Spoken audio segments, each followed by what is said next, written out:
마태복음 1장 18절 예수 그리스도의 나심은 이러하니라. 그의 어머니 마리아가 요셉과 약혼하고 동거하기 전에 성령으로 잉태된 것이 나타났더니. 아멘. 마리아가 아이를 하나 잉태했어요. 근데 뭘로 잉태했다고 나와요? 성령으로 잉태했다고 나와요. 그러니까 예수님을 잉태하는데 마리아 뱃속에 성령이 들어가셔서 아이가 잉태가 됐대요. 뭐를 의미하는 얘기겠어요? 마리아 뱃속에 성령이 들어가서 잉태가 됐대, 아기가. 그러면 여기서 이제 마리아하고 뭐하고 지금 연결이 된 거예요? 마리아하고 뭐하고 연결됐어요? 성령님하고 연결됐어요, 그죠? 마리아하고 성령님하고 연결되니까 성령님하고 마리아가 하나가 됐어요, 둘이 돼요? 잉태가 되니까 하나가 되죠, 그죠? 하나가 됐어요. 그래서 이 하나가 됐는데 이 하나가 된 것이 그대로 있어야 돼요? 아기가 나와야 돼요? 아기가 나오면은 또 마리아하고 이 아기하고 분리가 돼요? 하나가 돼요? 분리가 되죠? 분리가 돼요. 그런데 이 아이는 마리아 뱃속에 들어갔다가 나왔기 때문에 이 아이는 뭐를 입고 나왔다 그러냐면 마리아 뱃속에 들어가서 뭐를 가지고 나왔어요? 성령님이 들어가가지고 마리아 뱃속에 들어가서 뭐를 가지고 나왔다니까? 예, 육신을 가지고 나온 거죠. 그러니까 마리아가 뭐니까? 육신이니까. 마리아가 육신이니까 육신 안에 성령이라고 하는 것이 들어가서 육신을 가지고 나왔다는 거죠. 그죠? 육신을 입고 나왔다 이 말이에요. 그래서 육신을 입고 나와가지고 예수님이 십자가 못 박혀 돌아가셨어요.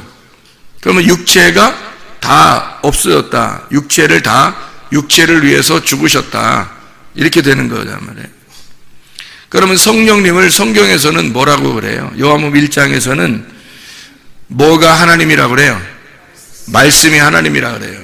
그러면 예수님이 마리아의 뱃속에 들어가서 잉태가 될 때는 뭐가 들어가서 잉태가 됐냐면 성령님이 들어가서 잉태가 됐거든요.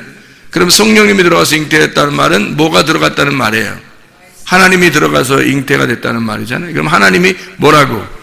말씀이잖아. 하나님이 말씀이란 말이에요. 그래서 말씀이 들어가서 잉태가 되었다. 하나님이 들어가셔서 잉태가 되었다. 성령님이 들어가서 잉태가 되었다. 그 말이거든요. 그러면은 성령님이 들어가서 잉태되는 이 마리아라는 육체 안에 성령이 들어가서 잉태가 됐어요. 하나가 됐더니 나오니까 이제 아기가 예수님이 나오셨다는 얘기가 되거든요. 그러니까 말씀이 하나님이라는 말씀이 성령이 마리아 뱃속에 들어가셨다. 그리고 말씀이 육신을 입었다. 이렇게 되는 거거든요. 육신을 입었다. 그리고 육신을 입었는데 여기서 나오셨다. 이렇게. 육신을 입고 나오셔서 어떻게? 다시 육신이 죽으셨다. 그 말이에요.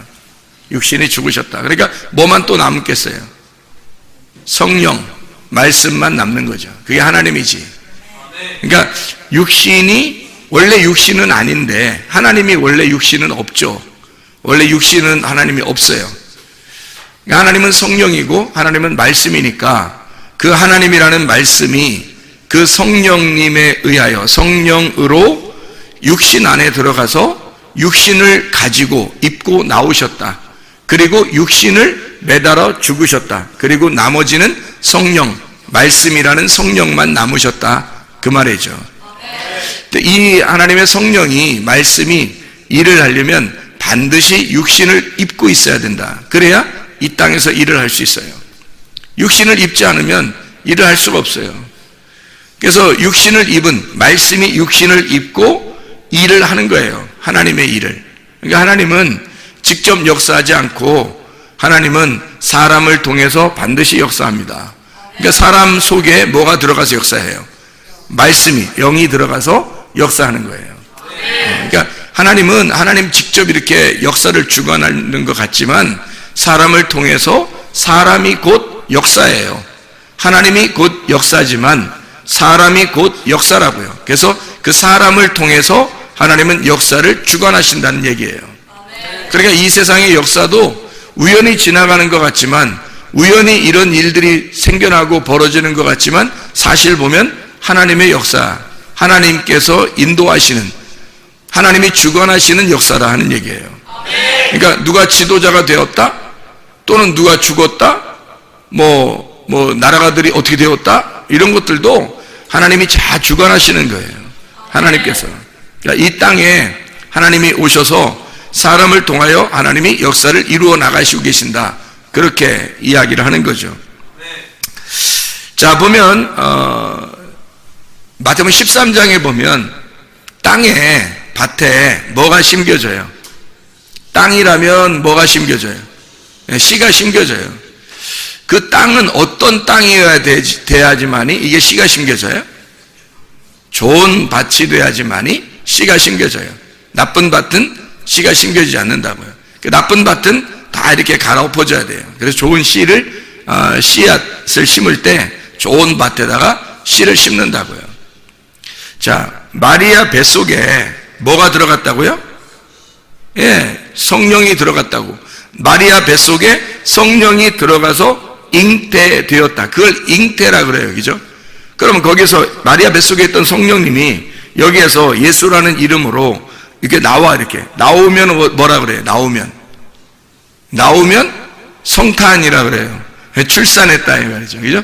나오면 출산했다. 그러면 이 안에 뱃속에 그대로 있으면 돼요, 안 돼요? 계속해서 10달이 지났는데도 계속 거기에 있으면 안 되죠. 10 말씀을 완성하면 거기서 나와야 되는 거예요.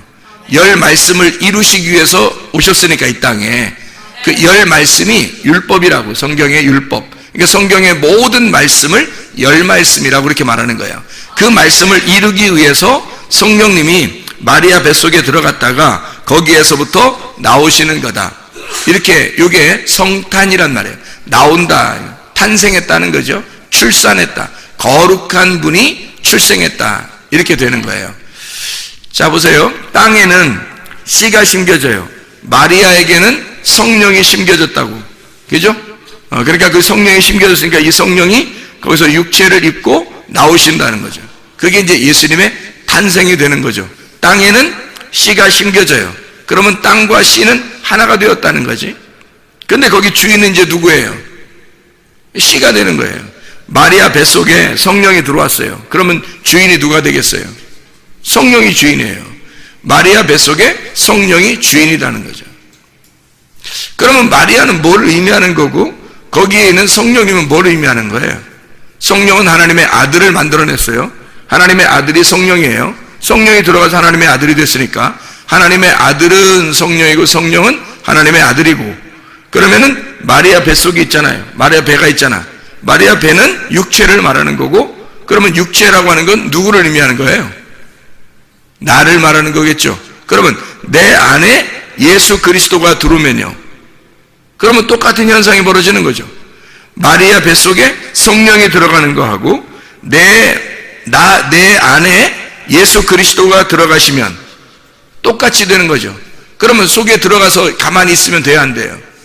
안 돼요. 이게 그대로 잉태가 됐다고 해서 다 되는 게 아니라, 잉태됐으면 내 속에 들어가서 잉태가 되면, 이게 처음 잉태가 되는 곳이 애굽이에요.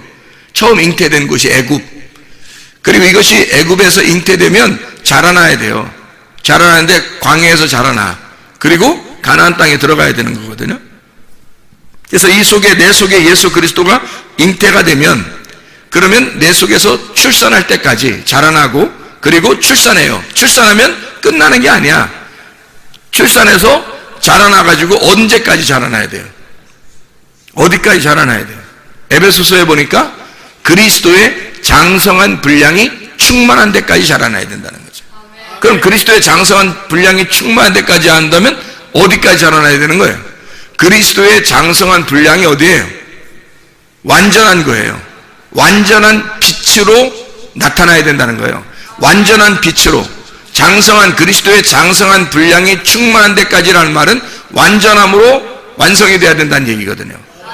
완전한 데까지 나아가야 되는 거예요. 그러니까 이건 완전한 건 언제 가야지 완전한 거예요? 예, 내가 죽을 때 완전한 거예요. 내가 죽으면 완전해지는 거예요. 그러니까 자기가 생각해보세요. 여기서 바득바득 살려고 엄청나게 바득바득 살려고 그러는데 어느 날 딱 죽어요. 그럼 완전해지는 겁니다. 이거 결국에는 우리가 이 땅에서는 나를 죽이려고 사는 거예요. 나를 죽이려고 살다가 나를 죽이면 그때 완전해지는 거거든요. 그러니까 내가 죽으면 완전해지는 거예요. 그게 완전이라고. 그 완전한 데까지 나아가는 거예요.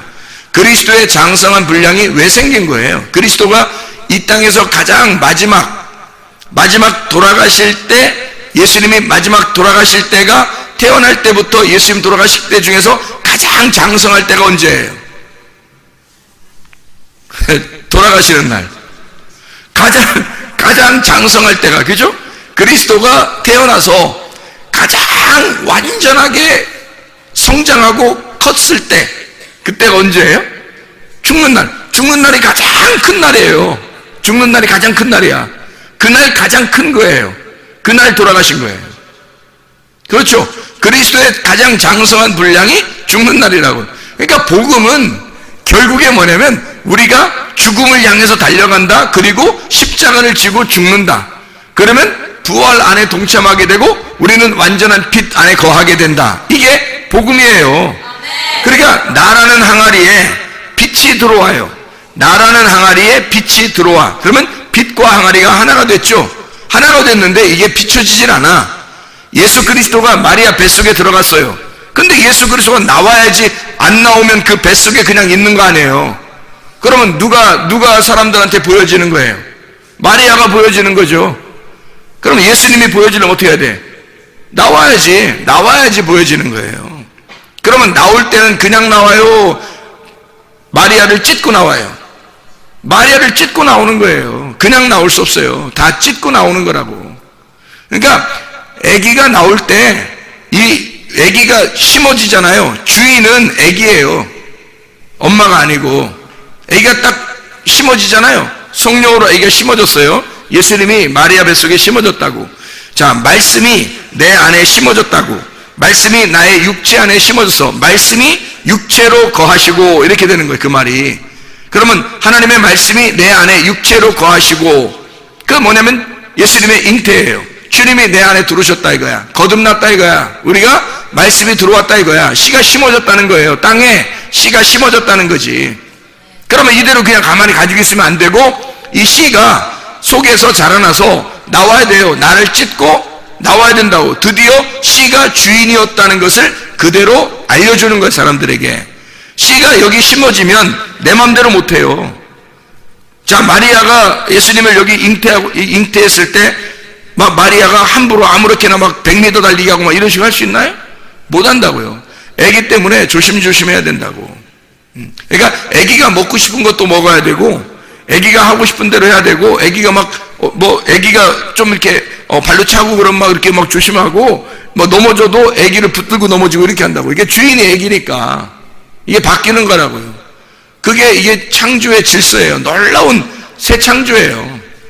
우리의 뱃속에 하나님이 우리를 처음 창조하셨을 때 창조한 거하고요. 그리고 우리가 아기를 뵐 때 새 창조가 일어나는 거라고요. 속에서 새 아기가 나오는 거니까. 자, 나라는 육체 속에 하나님의 말씀이 잉태가 돼요. 그러면 나는 새 창조가 일어나는 거라고요. 새 창조가 일어나면서 이게 시작이 됐다고. 그러면 그대로 가만히 있을 수 없고 애굽에 있다고 하는 내가 바로 광야를 거쳐 가나안 땅으로 갈 때까지 그리스도의 장성한 분량으로 계속 자라나야 된다는 말입니다. 이게 성경적인 거예요. 그러니까 우리는 그냥 가만히 있어서 나 구원받았네, 너 구원받았네 이렇게 할 수 없는 거예요. 애굽에 있으면서 나 구원받았네? 바로가 반드시 죽입니다. 광야에 있으면서 나 애굽으로 가고 싶어요. 나 광야에서 그냥 영원히 이렇게 해서는 안 되는 거예요. 가나안 땅으로 들어가려고 해야, 그래야 하나님께서 그를 인도하시죠. 여호수아 갈렙처럼 어린아이들처럼 인도하신단 말이에요. 그러니까 하나님은 우리 보고 광야에 머무르라고 하지도 않고 애굽에 머무르라고 하지도 않아요. 하나님은 애굽과 광야를 거쳐서 반드시 가나안 땅에 들어가야 된다라고 이야기하는 거예요. 애굽도 그러니까 부분적인 거고 광야도 부분적인 거예요. 그리고 가나안 땅이 완전한 거라는 거죠. 그러니까 우리가 완전함에 나아가야 된다는 거예요. 완전한 빛에 나아가야 된다. 여기 광야는 희미한 빛이에요. 그리고 애굽은 어둠이고, 거기서 희미한 빛을 만났다고 해서 다시 완전한 빛에 나아가야 되는데 거기까지 못 나가면 안 된단 말이에요. 그래서 계속해서 말씀을 통해서 우리 자신을 점검하고 날마다 전진해 나가는 사람들이 되어야 합니다. 그게 그리스도의 양이라는 거예요. 뭘 통해서 우리가 자라날 수 있나요? 말씀이에요. 그래서 말씀을 듣고 자라나는 방법밖에 없어요. 왜냐하면 말씀이 우리의 속에 들어가서 말씀이 잉태되고 말씀이 출산하여 자라나는 거지, 우리의 육체는 결국 죽음을 향해서 가는 것뿐이에요. 십자가를 향해 나를 계속 죽이러 가는 거예요. 그러면 내 육체는 죽고 그리스도가 나타나는 거거든요. 나는 죽고 그리스도가 나타나는 거, 이게 복음이에요. 그리스도의 복음은 간단합니다. 내가 죽고 그리스도로 사는 거예요. 그게 복음이에요. 근데 그게 쉽나요? 잘 안 돼요. 그리스도가 내 속에 잉태되는 것부터 시작을 해서, 그리고 이 속에서 출산하여 이 예수가 자라나고 완전히 나의 신랑이 될 때까지 내 자신은 죽고 그리스도로 태어나야 된다는 말입니다. 이것이 계속 자라나야 되는 우리의 심정이죠. 하나님은 이것을 위해서 하나님의 성령이 오신 거예요. 성령이 오셔서 우리를 계속해서 인도하는 거예요. 계속해서. 자, 보세요. 물이 있는데 위물과 아랫물이 있다고 그러죠. 위물과 아랫물.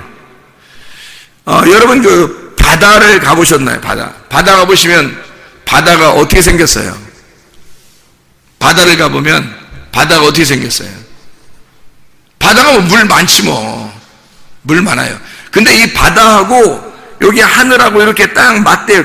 대부분 바다를 보면 멀리 이쪽 땅에서 바다를 딱 보잖아요. 그러면 하늘하고 이렇게 맞닿아 있어요. 대부분이. 그래서 하늘인지 바다인지 구분이 안 돼. 멀리서 보면 저게 하늘인지 바다인지 구분 안 되게 이렇게 딱 이렇게 연결되어 있거든요.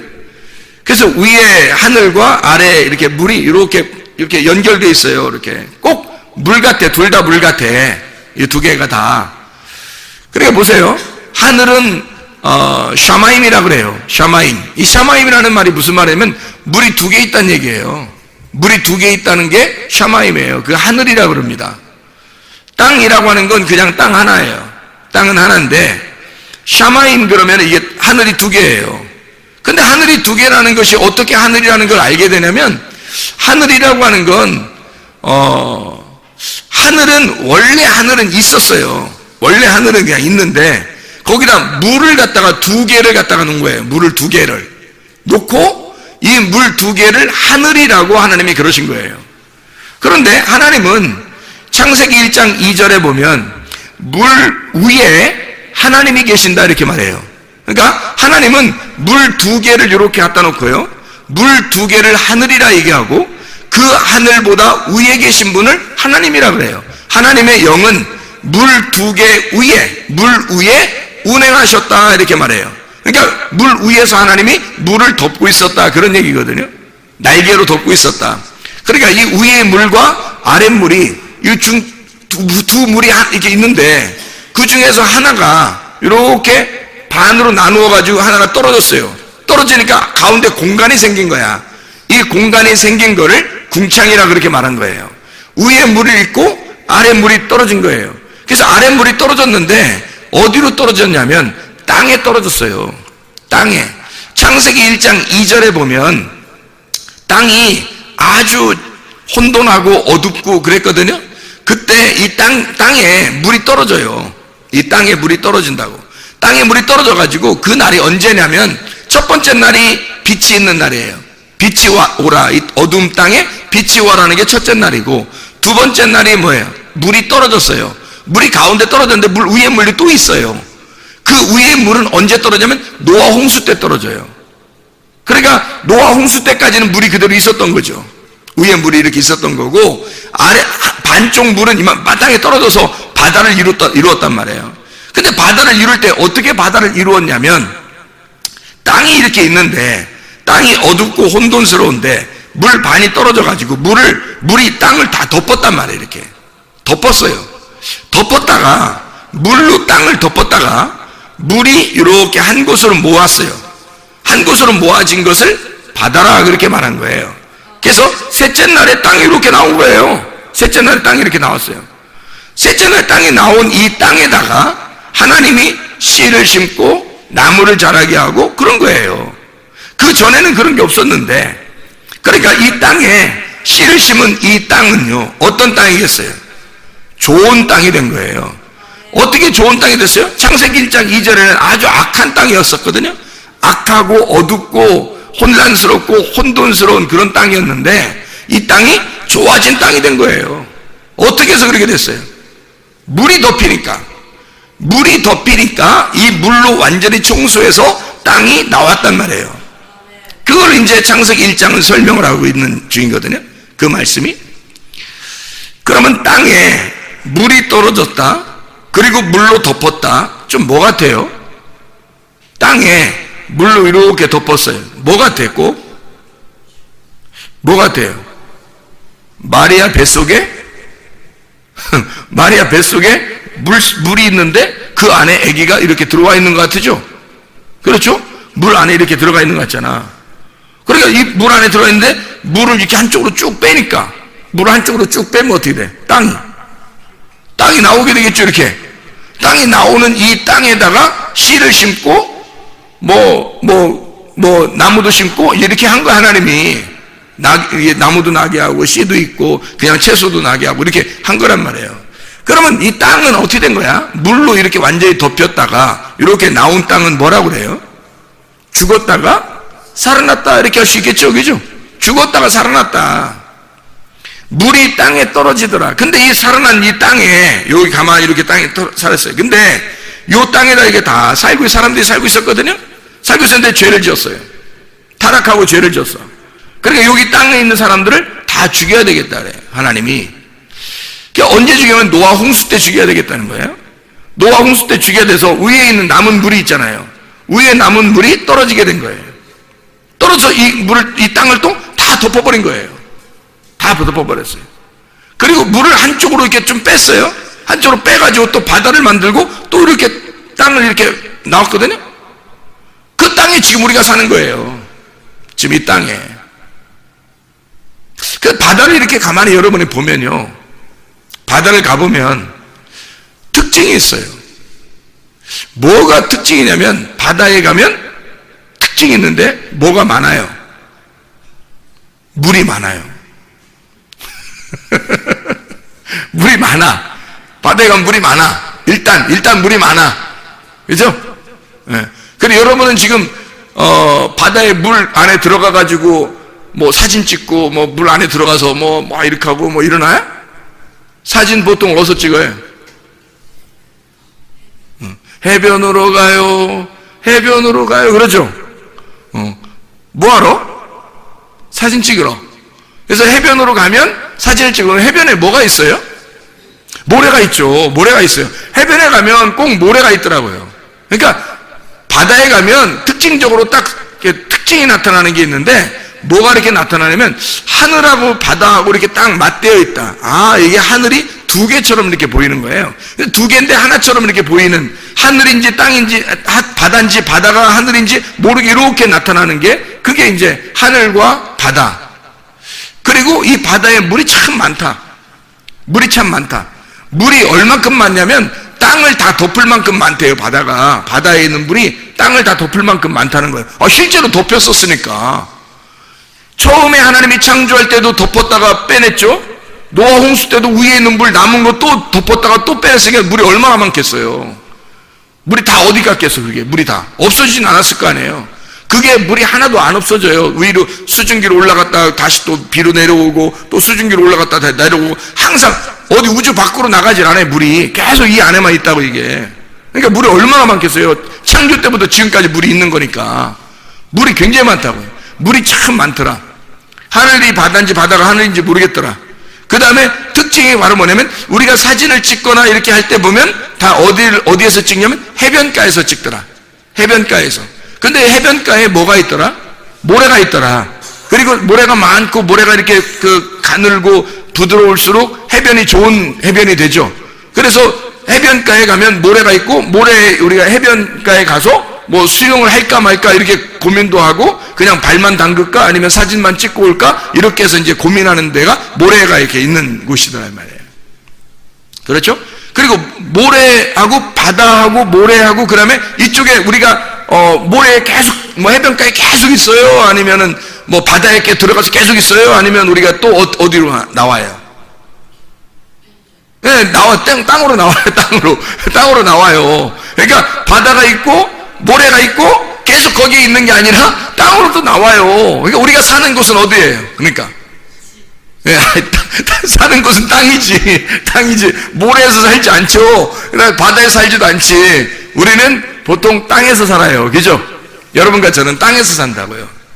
그러면 잘 보세요. 사람이 결론적으로 어디에 살게 돼 있는 거예요? 땅에서 살게 돼 있는 거예요. 그럼 땅에 물이 이 땅을 갖다가 덮어도 어마어마하게 이 땅을 갖다 다 덮을 만한 물이 이 바다에 많아요. 그죠? 그렇죠? 그래서 쓰나미 같은 거 오거나 파도가 너무 심하게 돼서 뭐 쓰나미가 돼 지진 나고 막 이러면 이게 파도가 넘쳐가지고 땅에 막 넘어오는 경우가 있죠? 네. 그러면 이게 성경하고 맞겠어요? 안 맞겠어요? 안 맞는 거예요. 그러면 안 되는 거예요. 왜? 그렇게 넘쳐나면 안 되는 거예요. 원래 성경적으로 보면 바다는 땅을 덮치도록 안 돼 있단 말이에요. 바다는 바다에 있어야 되고 땅은 땅이어야 되고 가운데 모래가 있어야 되는 거예요. 이게 성경적인 거라고. 이걸 바다가 모래를 넘어와서 땅을 덮쳐버릴 수가 없어요. 지금 근데 바다가요, 물이 막 세차게 불면서 모래들이 많이 깎여나가고 있습니다. 땅 쪽으로 물이 올라오고 있다는 얘기예요. 아니면 물이 점점 상승하고 있다는 얘기가 되겠죠. 그래서 이게 이런 시대에 우리가 지금 살고 있어요. 성경적으로 보면 어떻게 되나요? 물이 모래를 넘지 못하게 돼 있어요. 땅에 우리는 살고 있기 때문에 라고 하는 얘기예요. 자, 물이 빠지고 땅이 올라왔어요. 그래서 우리는 땅에 사는 거거든요. 하나님의 계획이라고요. 하나님의 간섭하심이라고. 하나님의 역사. 우리는 여기서 땅에서 살게 돼 있다는 얘기입니다. 자, 보세요. 자, 성경을 그러면 한번 예레미야서 5장을 한번 찾아봐 보세요. 예레미야 5장 한번. 예레미야 5장을 찾아보면 이런 말씀이 있어요. 예레미야 5장 22절을 보면 이렇게 되어 있죠. 예레미야 5장 22절 보면 여호와의 말씀이니라 너희가 나를 두려워하지 아니하느냐 내 앞에서 떨지 아니하겠느냐 내가 모래를 두어 바다의 한계를 삼되 그것으로 영원한 한계를 삼고 지나치지 못하게 하였으므로 파도가 거세게 이나 그것을 이기지 못하며 뛰노나 그것을 넘지 못하느니라. 하나님의 역사하심은 놀라워서요. 파도가 아무리 세게 쳐도 모래를 넘을 수 없도록 만들어놨단 말이에요. 그게 놀라운 하나님의 역사죠. 그러니까 바다를 갔을 때 여러분은 뭘 봐야 돼요? 하늘과 바다가 가까이 같이 지금 샤마임인가 요거를 봐야 되고, 그 다음에 물이 진짜 많나 요거를 봐야 되고요. 물에 그 새들 있잖아요. 물의 새가 이렇게 바다의 새가 이렇게 다니는 새를 뭐라고 그래요?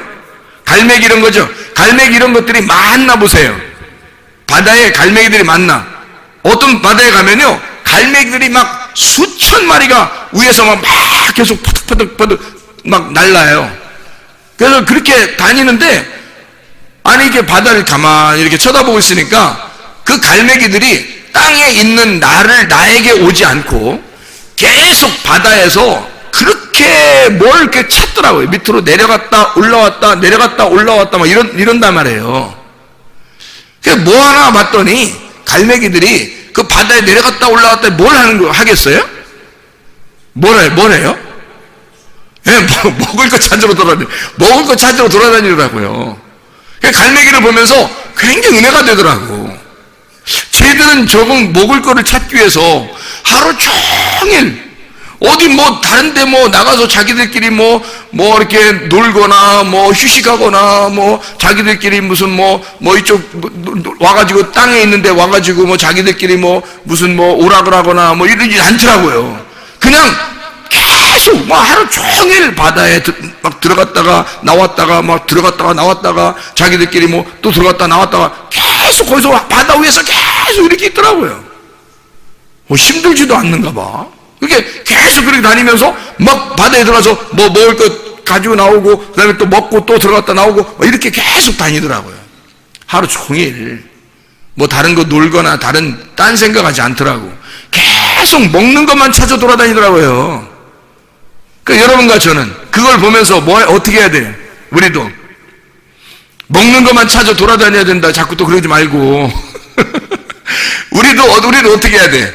먹을 걸 찾아야 돼. 계속 먹을 거를 끊임없이 그들은 그 바다의 보화 거기에서 계속 그들은 먹을 걸 찾고 있더라는 거야. 하루 종일.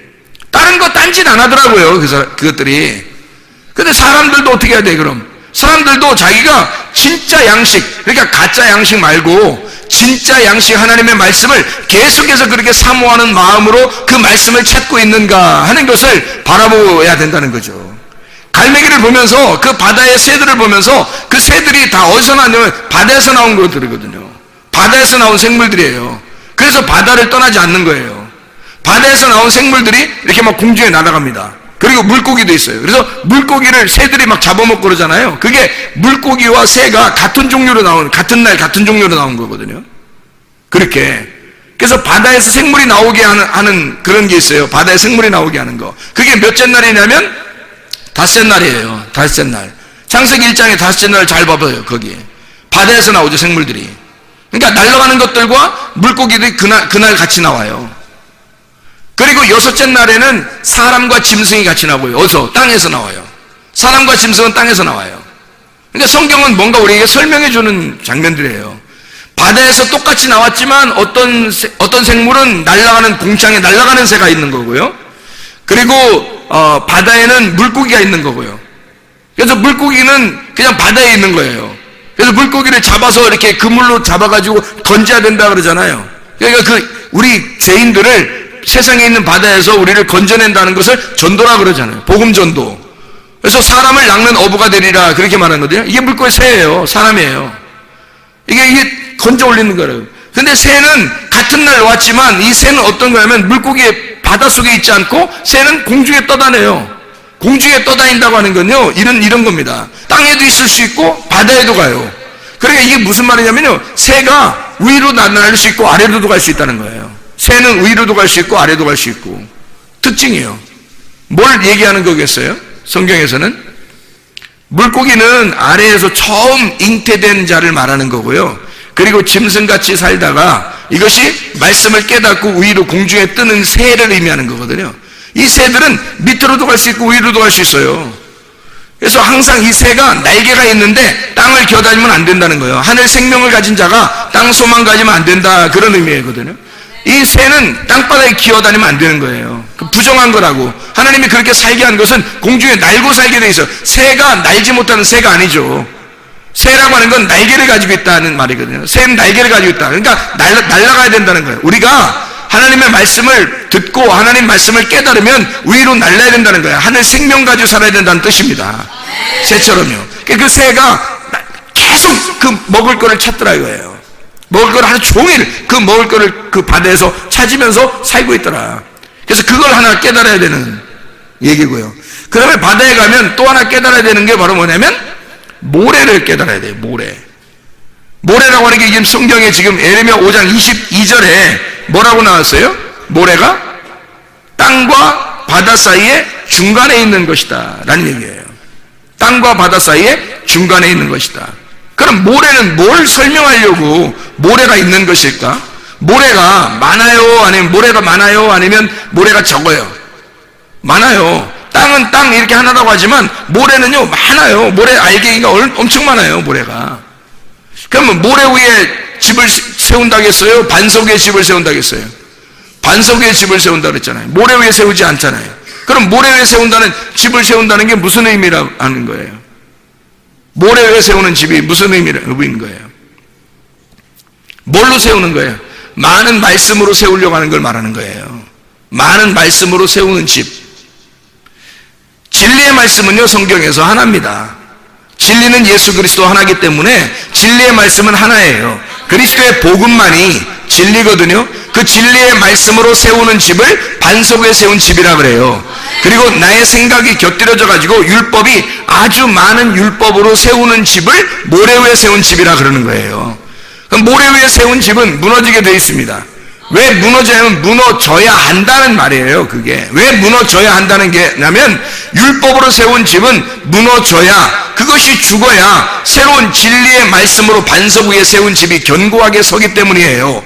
그래서 모래 위에 세운 집은 무너져야 되고 반석 위에 세운 집은 세워져야 된다라는, 견고하게 세워져야 된다, 그런 의미거든요. 자, 보세요. 땅하고 모래하고 그 다음에 바다가 있어요. 여러분, 어디에 서 있느냐 하는 얘기예요. 땅에 있느냐, 모래에 있느냐, 바다에 있느냐, 어디에 있는 거는 거야. 여러분, 이게 지금 제가 몇 가지를 얘기했어요. 땅, 모래, 바다. 몇 가지를 얘기해요? 세 가지를 얘기하잖아요. 세 가지면은 며칠 길이에요? 3일 길이죠. 그러면 첫 번째 길이 어디야? 애굽. 두 번째 길은 광야. 세 번째 길은 가나안 땅이죠. 뜰, 성소, 지성소가 되겠죠. 그죠? 믿음, 소망, 사랑이 되겠고, 길, 진리, 생명이 되겠죠. 그럼 우리가 어디로? 생명의 길로 나가야 되겠죠. 사랑의 길로 나가야 되겠죠. 완전한 가나안 땅으로 나가야 된단 말이에요. 지성소로 나가야 된다는 거죠. 자, 그러면 우리가 믿음도 부분적이고 소망도 부분적이에요. 뭐가 와야지 완전하다 그랬어요? 사랑이 와야 완전하다 그랬잖아요. 모든 것이 다 있어도 사랑이 없으면 온전한 게 아니라 그러잖아요. 그죠? 길을 가서 우리는 진리를 깨닫고 그리고 생명으로 나아가야 된단 말이에요. 생명이 와야 진짜 천국이죠. 이렇게 애굽에 있는 것이 진짜 천국이 아니라 애굽에서는 광야로 나와야 하고 광야에서는 가나안 땅으로 가야 진짜 천국에 들어가는 거란 말이에요. 그러니까 보세요. 자, 뭘로 이것이 다 이루어져야 되겠어요? 뭘로 다 이루어져야 돼요? 가나안 땅으로 다 이루어지면 되죠. 천국이 되려면 애굽, 광야, 가나안에서 뭐가 다 이루어지면은 천국이겠어요? 내 마음속에 가나안 땅이 다 되면 천국이 되겠죠. 그렇죠. 뜰, 성소, 지성소에서 내 마음이 다 지성소가 되면 그럼 천국이 되는 거죠. 믿음, 소망, 사랑에서 내 속이 전체가 다 뭐가 되면, 사랑이 되면 천국이 되는 거예요. 무슨 말인지 알죠? 그러니까 이게 길과 진리요 생명 되시는 예수님이 온전하게 되면 이 속에서 완전한 사람이 된다는 거죠. 이게 그리스도의 장성한 분량이 충만하게 되었다 이 말이에요.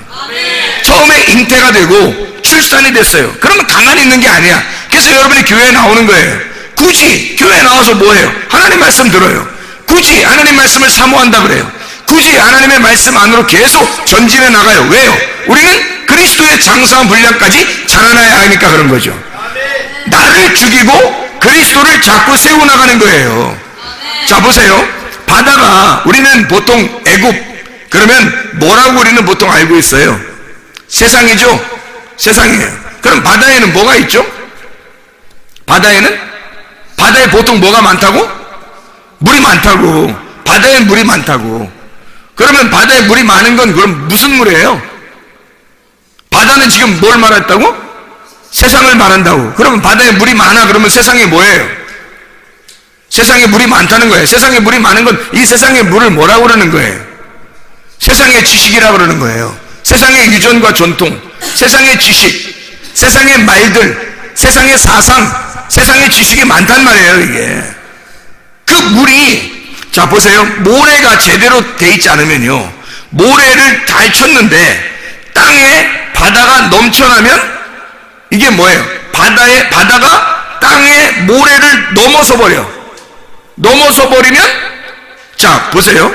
천국은 어떻게 이루어지냐면 땅이 모래를 거쳐 바다까지 가야 돼요. 그래서 바다가 없어지는 거야. 그게 천국이에요.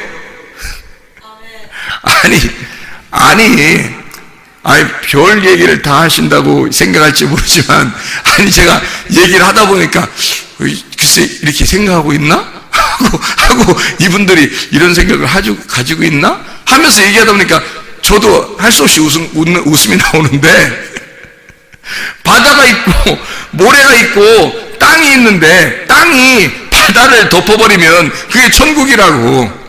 왜 그러냐면 보세요. 자, 애굽과 광야와 가나안 땅이 있는데 가나안이 다 덮으면 천국이라 했죠. 무슨 말인지 알겠어요? 예, 뜰과 성소와 지성소가 있는데 다 온통 내 속에 지성소가 됐어요. 하나님의 법궤가 같이 하나님의 말씀이 돼버렸어요. 진리의 말씀이 다 돼버렸어. 그러면은 그게 천국이지 뭐예요. 이해가 되죠? 바다와 땅과 그 가운데 모래가 있는데 모래를 넘어서서 원래 바다가 모래를 넘어서 땅으로 올 수가 없어요. 이해가 되죠? 땅으로 원래 올 수 없다고 지금 예레미야 5장 22절에 하나님이 정해놨다고 그랬죠? 하나님이 그 한계를 정해놨어요. 그 모래라고 하는 수많은 말씀으로 딱 정해놨다고. 이 수많은 말씀은 어떤 말씀이라고요? 하나님의 율법의 말씀이라고. 하나님의 율법의 말씀으로 이것을 딱 경계를 써놨다고요. 이게 선악의 말씀입니다. 율법의 말씀은 선악의 말씀이에요. 잘 들으세요. 지금 시대를 여러분 잘 보세요. 자, 교회가 이 선악의 말씀을 제대로 잘 증거해서 여기 울타리를 잘 쳐놓으면 바다라고 하는 세상 지식이 이 울타리라고 하는 율법을 넘어서 땅을 갖다 침범할까 안 할까? 못하게 되어 있죠, 성경에서. 그렇죠?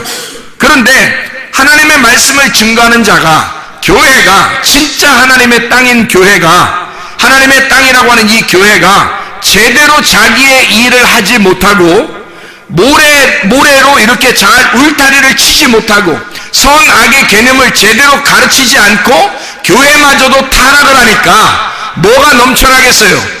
바다가 넘쳐난단 말이에요. 바다가 넘쳐나서 땅을 덮어버리려고 한다고. 무슨 말인지 알겠어요? 지금 시대가 그렇다고요. 세상이 막 우르렁거리면서 세상이 바다의 파도에 우는 소리처럼 막 소리를 지르면서 땅으로 막 겨우고 있다고요. 교회를 덮어버리려고 한다고. 지금 교회를 무너뜨려 버리려고 한다고. 이 파도가 와서 어떻게든지 세상 지식이, 하나님의 말씀의 진리의 지식이 없으니까, 사람들이 그 진리의 지식이 없으니까 세상 지식이 와서 이걸 넘어버리려고 한다고. 무섭게 으르렁거리면서 세상의 교회를 갖다 넘어버리려고, 세상의 교회를 갖다 이겨버리려고 한다고요. 원래는 그렇게 돼 있지 않아요. 성경에 하나님의 법칙은 세상의 바다가 아무리 넘쳐나는 파도가 있어도 모래를 넘지 못하게 되어 있습니다. 모래는 율법을 넘지 못하게 되어 있어요. 근데 교회가 진리의 말씀이 희박하니까, 진리의 말씀을 증거하지 않으니까, 교회마저도 타락하니까, 교회마저도 세상을 갖다가 좋게 생각하니까, 교회마저도 세상처럼 살려고 하니까, 교회마저도 세상 지식을 따라 살려고 하니까 세상 지식이 넘어버리는 거예요. 이 율법이라는 모래를 넘어버리는 거예요. 그러니 이게 지옥이지 뭐냐고. 이게 그러니 교회가 제대로 교회의 목소리를 내지 못한다고요. 진리의 말씀을 소리를 내지 못하는 시대가 왔다고요, 여러분. 그러면 진리가 어두워지는 시대가 오면 이거는 지옥이라고요. 반대로 진리의 말씀이, 진리의 목소리가 커지고 진리의 목소리가 빛을 발하여 이 어둠을 갖다가 덮어버리면, 빛이 어둠을 덮어버리면요, 바다가 없어져 버린다고요. 땅만 남는다고요. 그럼 그걸 천국이라고 그런다고. 그게 하나님의 땅이 이 온 지구상에, 온 우주에 땅이 넘쳐버린다고. 그게 천국이라고요. 이게 땅이 이 지구가 커지는 건가 이렇게 하면서 지구가 땅이 이렇게 점점 커져서 물을 갖다 어떻게 해버리는 거 아니야? 이렇게. 그게 아니라, 그런 말이 아니라 바다, 모래, 땅 이렇게 돼 있잖아요. 바다가 땅이 제대로 땅의 역할을 하지 못하니까 바다가 모래를 넘어서 버린다고. 원래는 교회가 이 모래의 경계를 갖다가 세상과 하나님 나라의, 교회와 세상 나라의 이 경계를 모래로 딱 치는 거거든요. 모래로 쳐서 넘지 못하게 만들어 놓은 거예요. 원래 그게 하나님 말씀이라고. 그게 울타리예요. 세상과 구분하는 울타리 말씀, 이게 율법이라고요. 이 율법을 누구만 가지고 있어요? 하나님의 말씀을 가진 자들, 진리의 말씀을 가진 자들, 교회만 이 율법을 따라 사는 거 아닙니까? 교회가 이 선악의 말씀을, 율법을 따라 사는 사람이기 때문에 그 율법을 치고 그 모래를 쳐서 거기를 넘지 못하게 해야 된다는 거예요. 근데 세상의 지식이 이 율법을 넘어버리고 있다고. 지금 세상의 목소리가 더 커지고 있어요, 교회보다. 세상의 뉴스도 보면요, 세상 사람들의 목소리가 더 커지고 있어요.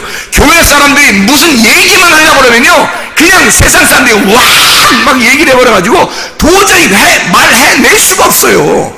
이렇게 된 것은 왜 그러느냐? 교회가 교회의 역할을 하지 못하기 때문이에요. 진리의 말씀을 그렇게 증거하지 못하기 때문입니다. 다시 말하면 아이가 뱃속에 있다가 태어나서 점점점 자라나 그리스도의 장성한 분량이 충만한 데 이르면 그게 천국이거든요. 그런데 점점점 들어가서 다시 뱃속에 들어가 버리는 거예요. 애기가 점점점 줄어들어서 다시 뱃속에 들어가. 교회가 말입니다. 그렇게 되니까 이게 세상이 더 커진 거죠. 다시 뱃속에 들어가니까 나타날 수가 있어야지. 이게 밖으로 나타날 수가 있어야지. 기독교가 이상하잖아요. 그렇죠? 이게 원래 넘지 못할 선을 하나님이 넘지 못하게 하는 선을 세상이 넘고 있다고. 지금 이 말은 기독교가 타락하고 있다는 얘기입니다. 그만큼 교회가 자기의 목소리를 내지 못하고 있다는 얘기예요. 무조건 시끄럽게 막 내라는 뜻이 아니에요. 교회가 교회로서의 견고한 땅을 유지해야 되거든요. 그러면 바다가 더 이상 우리에게 넘지 못할 바다가 더 이상 있지 않은 곳, 이걸 천국, 이걸 교회, 하나님의 나라라고 얘기하는 거거든요. 이게 진짜 하나님의 나라인가 한번 볼까요? 요한계시록 21장 1절 말씀 봐봐요. 요한계시록 21장 1절 말씀, 거기에 뭐라고 되어 있나 한번 봐봐요. 또 내가 새 하늘과 새 땅을 보니 처음 하늘과 처음 땅이 없어졌고 바다도 다시 있지 않더라. 아니, 새 하늘과 새 땅을 보면 바다가 없어진 거예요. 바다가 없어져야 새 하늘과 새 땅이에요. 하늘과 땅만 있는 거야. 새 하늘과 새 땅만 존재하는 거예요. 바다가 없는 거, 그게 천국이라 그러는 거야. 여러분, 우리의 속에 다시 바다가 있지 않은 땅이 그리스도의 장성한 분량이 충만한 데까지 이르러 그리스도가 커져버린 거예요. 진리의 말씀이 커져버린 거예요. 이 세상에 온누리에 그리스도 예수의 말씀, 진리의 말씀이 커져버리면요, 그러면 세상의 소리가 진리의 말씀을 넘어서지 못하죠. 세상의 소리가 사라지게 되죠. 유전과 전통이 사라지게 되죠. 하나님의 말씀이 커져버리니까. 그런데 하나님의 말씀이 작아졌어요. 하나님의 말씀이 작아지고 그 말씀이 뱃속에 다시 들어버린 거예요. 그러니까 세상의 말이 더 커져버린 거죠. 뱃속에 들어갔다는 말은 바다가 더 커져버린 거예요.